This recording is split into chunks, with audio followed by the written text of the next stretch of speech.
திருவாசகம் சிவபுராணம் மாணிக்கவாசகர் அருளியது. அத்தியாயம் 3.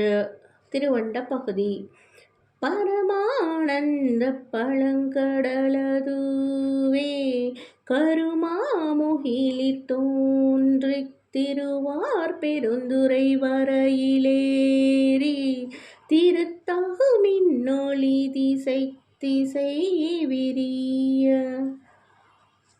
ஆழ்ந்த கடல் போலும் அளவற்றது பேரானந்தம். அது சிவசக்தி ஐக்கியத்தில் விளைந்தது.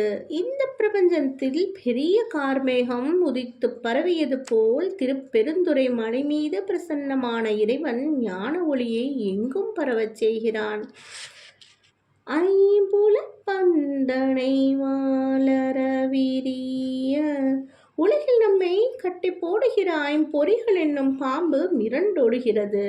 பாம்பும் ஒருவித அழகுதான், ஆனால் ஆபத்தான அழகு. நமது ஐம்பொறிகளும் கவர்ச்சி மிக்கவை. அதனால் கவரப்பட்டால் அழிவு நேரிடும். அது பற்றியே பொறிகளை பாம்பொன்றார். பொறி என்னும் பாம்பு நம்மை பற்றுவதற்கு முன் நாம் அதனை விரட்டியோடச் செய்ய வேண்டும்.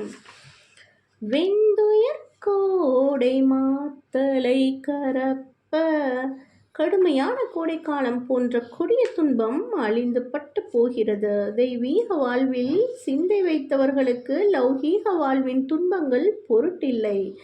மனம் பரத்தில் லைத்திருப்பின் இகத்தை ஏன் எண்ணப் போகிறது? எண்ணி கலங்கப் போகிறது? ஓம் நம சிவாய.